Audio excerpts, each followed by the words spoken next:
अभी वो ऑब्स्टेकल नीचे देख रहा था, सन्नी की नजर अवॉइड करता हुआ। उसका हाथ स्वॉर्ड के हैंडल पर रेस्ट कर रहा था। हमेशा की तरह यंग स्लेव को कोई आइडिया नहीं था कि हीरो के परफेक्टली शेप्ड हेड के अंदर क्या चल रहा था। ये अनसर्टेनिटी उसको नर्वस कर रही थी। आखिर में कुछ टाइम गुजरने के बाद सोल्जर ने बोला, मेरे पास सिर्फ एक सवाल है।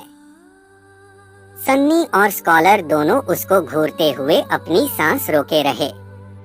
हाँ, तुमने कहा कि हम में से एक को सैक्रिफाइस करना होगा दूसरे दो को बचाने के लिए।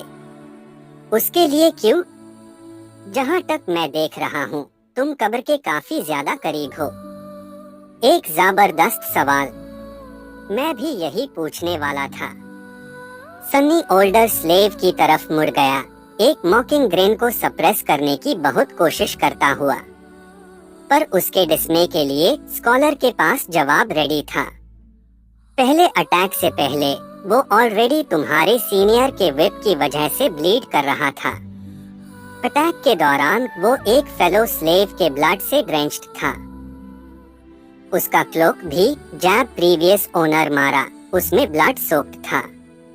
लड़का ऑलरेडी ब्लड की स्मेल से भीगा है। उससे जिंदा रखना हमें डेंजर में डाल देगा, इसलिए वो बेस्ट चॉइस है। सन्नी के चेहरे तक ग्रिन पहुंचने से पहले मर गया। Curse you and your big brain. Scholar का रीजनिंग अपॉलिंगली सॉलिड था। हीरो ने सुना, उसका एक्सप्रेशन हर वर्ड के साथ डार्कर होता गया। आखिर में उसने सन्नी की तरफ देखा, उसकी आंखों में एक डेंजरस लाइट चमकती हुई। ये सच है। सन्नी ने अपना मुंह ड्राई होते फील किया। कोल्ड स्वेट उसकी स्पाइन के नीचे बह रहा था। वो टेंस हो गया, एक्ट करने के लिए रेडी। पर उस मोमेंट में हीरो ने स्माइल दी। तुम्हारा लॉजिक ऑलमोस्ट अनअसेलेबल है, उसने कहा, स्वॉर्ड अनशीट करता हुआ। पर तुमने एक चीज अकाउंट नहीं की। स्कॉलर ने आईब्रो उठाया, अपनी नर्वसनेस छुपाने की कोशिश करता हुआ। वो क्या हो सकता है? यंग सोल्जर उसके सामने मुड़ गया, स्माइल उसके चेहरे से गायब। अब वो thick, practically palpable killing intent radiate कर रहा था। ये कि मुझे पता है तुम कौन हो, योर ग्रेस। मुझे ये भी पता है तुमने क्या किया है और कैसे तुम एक स्लेव बन गए। तुम्हारे कमिटेड एक भी रिवोल्टिंग क्राइम मेरे लिए काफी होता तुझे मारने के लिए। तो अगर हम में से किसी को सैक्रिफाइस करना है, वो तुम हो। स्कॉलर की आंखें वाइड हो गई। पार पार ब्लड की स्मेल। उसके लिए फिक्र मत करो, मैं तुझे इतना ब्लीड कर दूंगा कि लड़के के रेसिडुअल सेंट को ओवरपावर कर दे। ये सब इतना जल्दी हुआ कि सन्नी को रिएक्ट करने का टाइम भी नहीं मिला। हीरो ने ऐसी स्पीड से लॉन्च किया जो ऑलमोस्ट इनह्यूमन लगी। एक मोमेंट बाद स्कॉलर जमीन पर श्रीकिंग कर रहा था। उसकी लेग यंग सोल्जर के स्वॉर्ड के फ्लैट साइड से एक स्ट्राइक में टूट गई। उससे रिकवर का चांस ना देते हुए हीरो ने उसकी दूसरी लेग पर स्टॉम्प किया और शैटरिंग बोन्स की सिकनिंग साउंड क्लियरली सुनाई दी। श्रीक एक सॉबिंग हाउल में बदल गया। बस ऐसे ही स्कॉलर का गेम ओवर हो गया।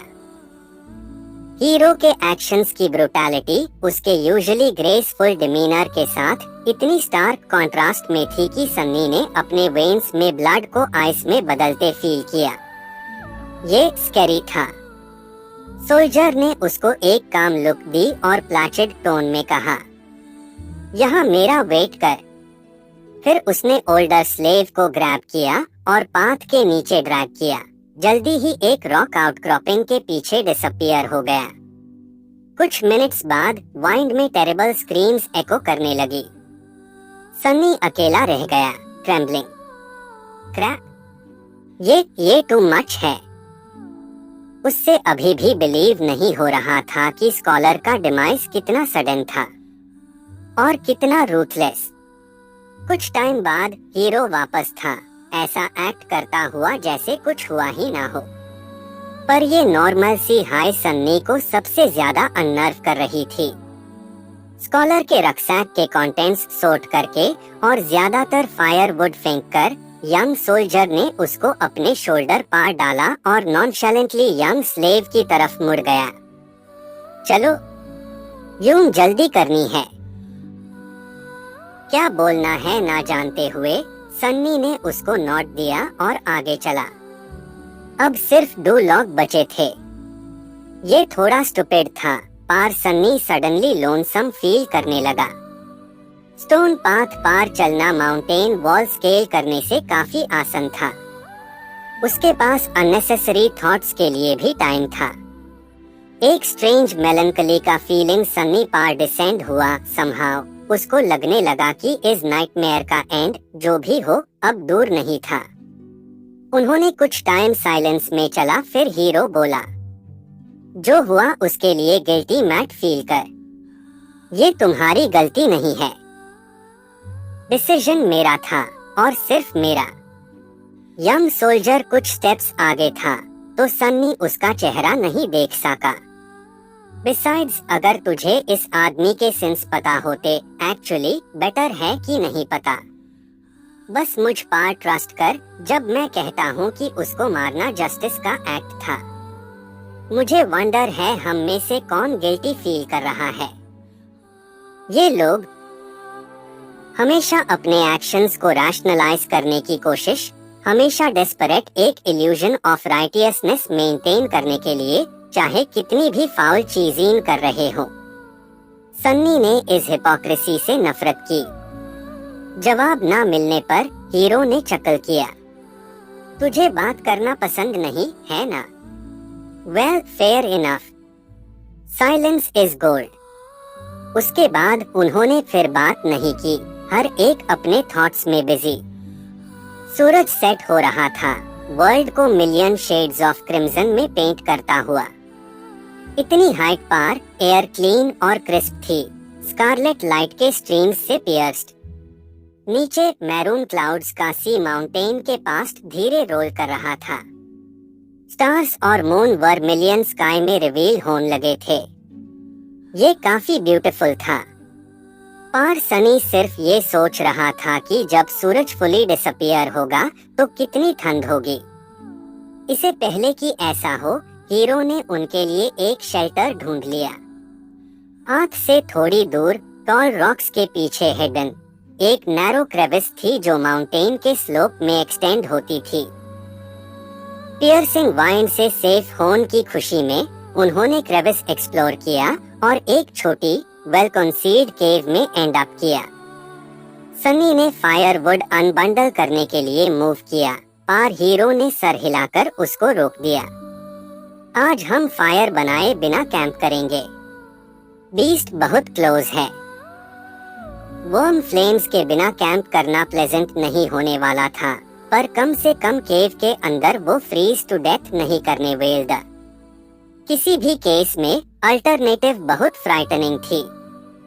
सन्नी बैठ गया, अपनी बैक केव की वॉल के अगेंस्ट रखते हुए। हीरो उसके अपोजिट सेटल हुआ, डाउनकास्ट और थॉटफुल दिखता हुआ। वो ऑब्वियसली स्ट्रेंज मूड में था। अगर कुछ और नहीं तो ये अपैरेंट था कि आज पहली बार यंग सोल्जर ने कैंप बनाने के बाद अपनी स्वॉर्ड केयर करना फेल किया था। जल्दी ही सूरज गायब हो गया और उनकी छोटी केव कंप्लीटली डार्क हो गई। सन्नी ऑब्वियसली अभी भी परफेक्टली देख सकता था। हीरो दूसरी तरफ अब कंप्लीटली ब्लाइंड था।